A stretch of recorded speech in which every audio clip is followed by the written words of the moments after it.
Your task will not be an easy one. Your enemy is well-trained, well-equipped, and battle-hardened. There is not a liberal America and a conservative America. There is the United States of America. Good night, and good luck. Hey, folks. The elephant in the room this week is the tipping point.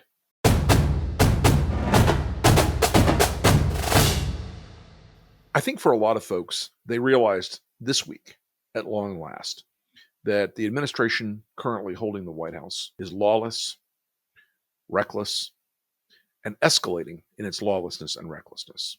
Now, look, a lot of this comes from an understanding that they want to have a fight. The Trump White House wants to have a fight about immigration. They want to try to turn Abrego Garcia into a monstrous criminal, MS-13 gang member, and to justify ignoring a series of court orders to return him to the United States. Maybe he's not a terrorist, but he's a potential terrorist. He's a terrorist watch list person. And that woman that he is married to and that child he had with her, they are safer tonight because he is out of our country. Nothing will change the fact that Abrego Garcia will never be a Maryland father. He will never live in the United States of America again. To justify ignoring the Supreme Court of the United States, because they look at this particular case as one that has a salutary political effect on their base. There's nothing they love more than a brown monster to frighten the white women, because that's what they're after. They're after turning this guy into a caricature. I'm sure he's not a perfect person. None of us are. But the escalating rhetoric about him becoming this terrifying MS-13 gang member monster, it's all crap, and you know it. He had not committed a crime in the United States of America. He was here legally.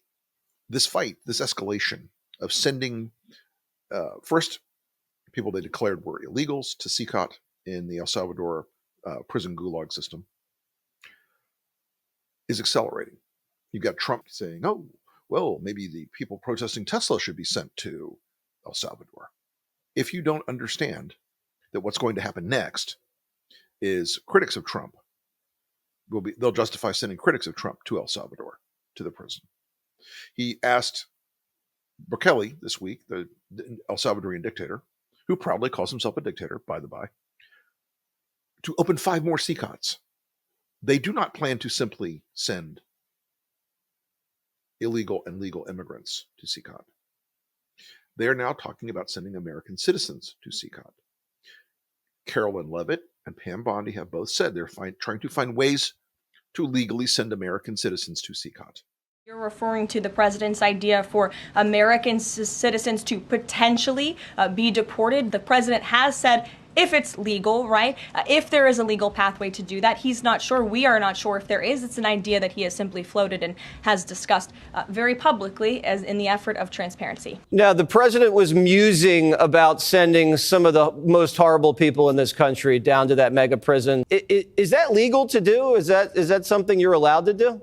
Well, Jesse, these are Americans who he is saying who have committed the most heinous crimes in our country. And crime is going to decrease dramatically because he has given us a directive to make America safe again. It will not stop until it is stopped. We are at a tipping point right now in this country. We may be past it in some meaningful ways, but the tipping point is whether or not we have a constitutional order in this country, whether or not we have a legal system in this country, whether or not the courts are an equal part of government. Now, the Supreme Court this week, in a unanimous ruling toward the Trump administration to facilitate the return of Abrego Garcia from El Salvador. That word, facilitate, is one that the administration has ignored or misinterpreted, lied about, etc. The courts only have the power if they exercise their power. The courts only have the ability to offset this authoritarianism, this autocracy, this growing sense that Trump is in fact a dictator, if they exercise that power. You will not and cannot rely on Congress to achieve this mission. The Republicans are too terrified of Trump. The Democrats, while they are doing better, we're still not there. They still haven't discovered the power that they have to shut everything down, burn it down. Chuck Schumer will never in a billion years take that advice. because he thinks, my honorable friends, we can work out a budget deal. And fuck off. No.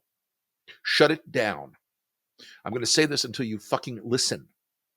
You are not dealing with the old Republican Party. This isn't Ronald Reagan or George Bush or Richard Nixon or anybody else that you think you understand. Their inexplicability is because they are now an alien party to this country. You could not devise a deeper set of criminal actions by an administration than the ideas and the ideals which they have right now.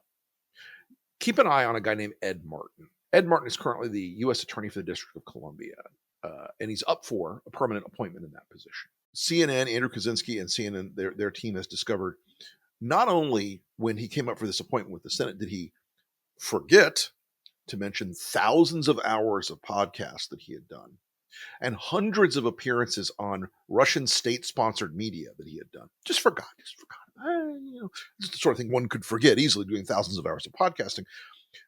And the content of this work is so batshit crazy because he wants to round up and arrest people who prosecuted the January 6 terrorists. He wants to round up and arrest the imaginary deep state conspiracy against Donald Trump. He wants to round up and arrest critics of the president. It is escalating. This tipping point, again, we may have a foot over the tipping point already. It is escalating. If you ask yourself sometimes, like, what would I be doing in Nazi Germany well, what you'd be doing is what you're doing right now. Are you speaking up? Are you fighting back? Are you telling, even though you think it's pathetic and lame in some ways, are you telling your member of Congress every fucking day, hey, stop it. Hey, stand up for the law and the Constitution and the rights of American citizens and the rights of people here in America as visitors, because they are still, I'm sorry to tell you, Stephen Miller, still covered under things like due process of law. Habeas corpus is still a thing for people who are not American citizens, but they are, in fact, in America. What they want from this administration, what Trump's administration desperately, desperately wants, is to slip further, boiling the frog slowly, just a little bit at a time, into the position where one day we're like, oh, well, you said a guy is kind of, I don't know, maybe he was a gang member, maybe it wasn't, and then you'll let it go. And then you'll let go when they arrest an American citizen and don't try him here in America. They just put him on a plane to CCOT. And then they want you to just go, oh, well, that guy was a criminal, though. They sent him to CCOT. I mean, it's bad, but it's not that. It's not going to happen to me. And then it happens to somebody that you know or that you love or that you care about. Then it happens to people that have criticized him in the press or the media. And I said this the other day, and I meant it jokingly. There are people in the press that Trump has a love-hate relationship with that a lot of the MAGA folks believe should be killed. A lot of the MAGA folks believe they should be deported, denaturalized as citizens. Stephen Miller is planning to do what they call mass denaturalization of American citizens, to take away your citizenship so that you can be put on a plane to CCOT and shipped to a prison colony in El Salvador. Or worse. Believe me, they'll come up with somewhere worse. They'll come up with the modern equivalents of black sites. They'll come up with the modern equivalents of, y'all, if you know this, the salt pit. They'll come up with modern equivalents because they desperately want to tip you into a world where you will accept having American citizens sent to a foreign prison camp without a trial. They desperately want you to get to a point where you believe that Donald Trump is in such danger from the deep state that people like me will be arrested. People like me will be sent to a foreign prison colony. Am I first on the list? Nah, a lot of people ahead of me on that list. Do I feel like I'm on that list? Yeah. Would MAGA cheer if it happened? Absolutely. Because if you're a critic, if you speak out, if you stand up in the field when everybody else is sitting down, they think they're going to winnow you down. They think they're going to cut you down. And it's a tipping point because you have to choose.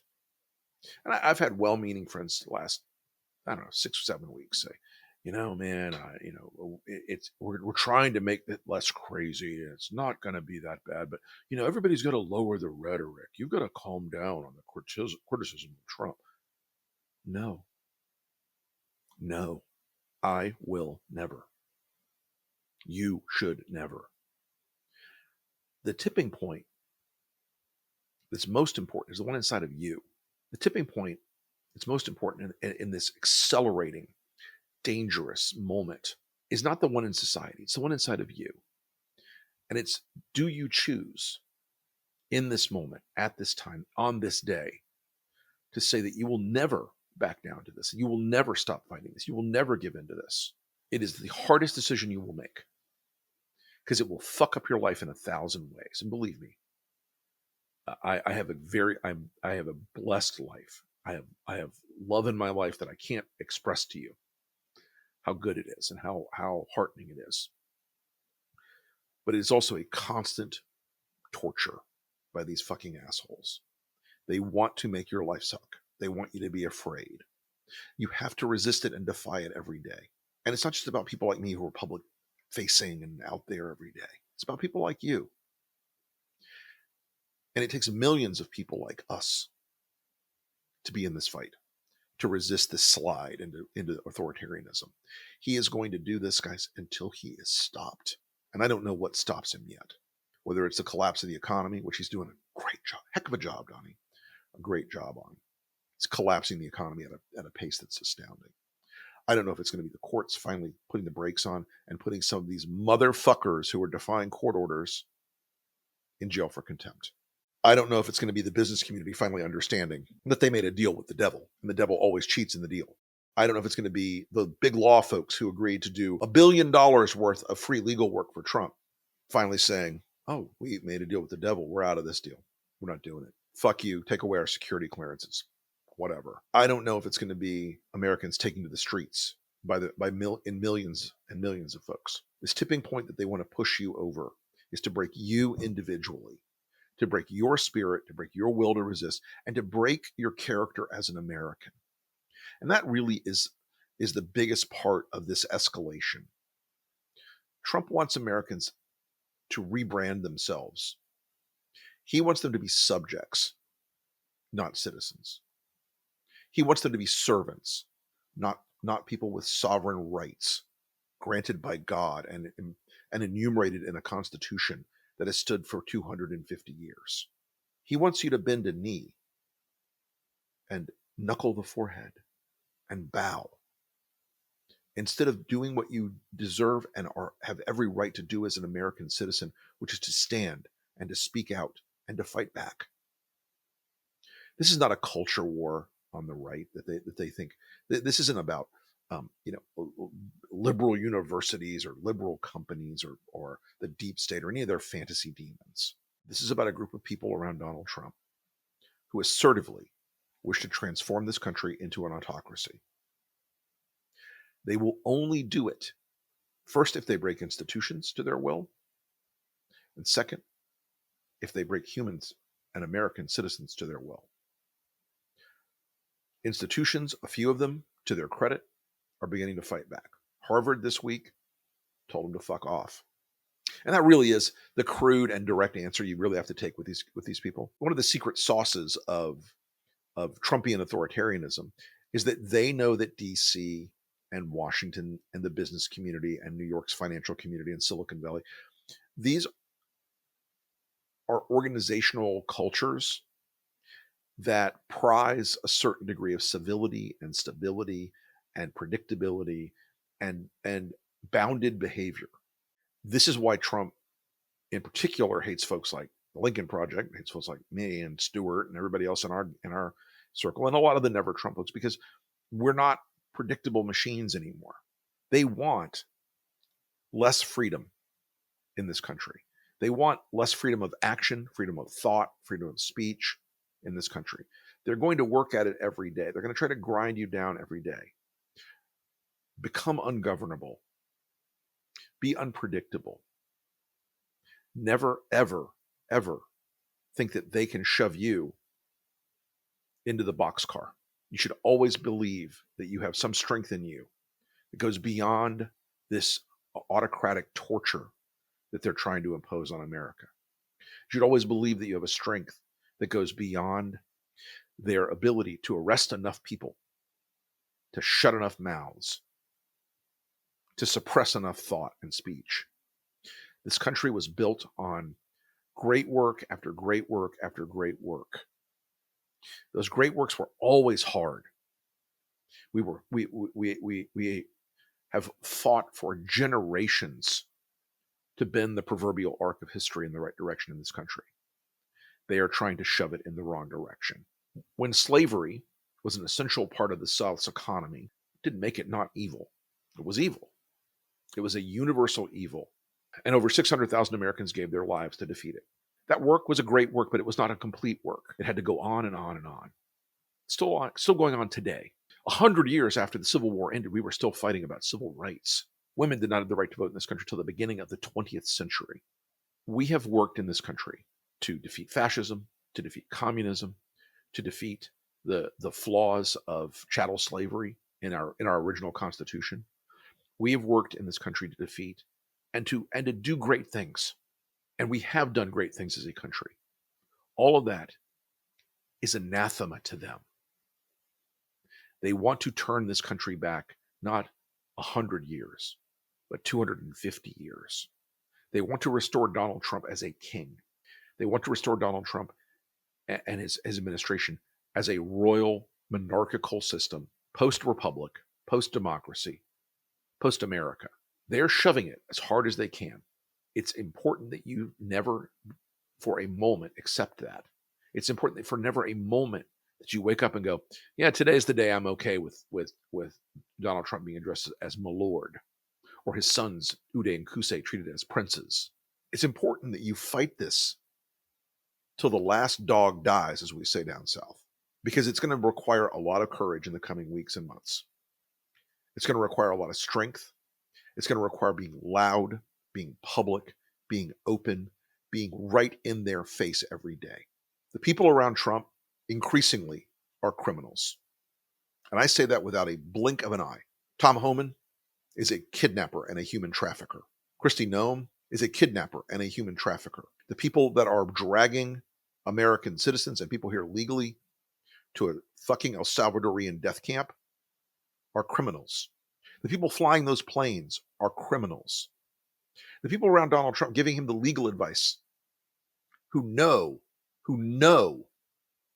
what they are doing is unconstitutional, they're the enablers of a claque of criminals. They are liars, they are frauds, they are criminals, and they're all serving the chief liar, the chief fraud, and the chief criminal. I know this sounds like a lot today. I know this sounds like we're already falling into the abyss. I want you to hold a couple of thoughts in your mind. The tipping point, once again, is about each of you individually. The systems and the collapse of law firms and the collapse of big corporations in Trump's direction can be reversed, and it will be. A lot of them are already quickly reversing themselves. They understand the damage that their compromises have done to their reputations and to their businesses and to their futures. A lot of the damage he's doing to human lives can't be reversed, but we can do our best to ameliorate it, to help recompense for it in the future. The damage to this country's spirit and our reputation in the world is tremendous. It's going to take decades to overcome it. It will be a new great work for this country to overcome and undo what he has done. But the thing I want you to hold in your heart, the thing that kind of keeps me going sometimes, people say, oh, revenge is a bad motivation. These people will face justice. There will be a day when he is no longer president. There will be a day when the damage they've done, the crimes they have committed, the lives they have brutalized, the Constitution and the institutions that they have destroyed in this country, where they will be held to account. The generals in Argentina for years, and the admirals and generals in Argentina who ran their program of oppression of dissent, they thought nothing could ever happen to us. We'll never be. We're in charge forever. A lot of them ended up against a wall. A lot of them ended up in prison. I know we're not supposed to make the analogies to the angry German guy, but hundreds and hundreds and hundreds and hundreds of senior Nazi officials who went before the Nuremberg Tribunal and said, oh, well, we were just following orders. It didn't work out so well for them. A lot of them got to dance the Danny Deever at the end of a noose. There are people who will go further than the law has ever allowed in this country. But they will be held to account someday. You should stick around and fight your hardest to make sure you watch them be held to account. You should be sure to stick around and fight as hard as you can so you can see Stephen Miller perp walked, so you can see Pam Bondi perp walked, so you can see Tom Homan be sentenced to a very long time in prison. These people are a criminal enterprise. Stick around, because the tipping point does not have to be the one they determine. The tipping point can swing back in the other direction. And they've already shown you who they are. It's time for you to stand up and show America who you are. And that, folks, is this week's Elephant in the Room.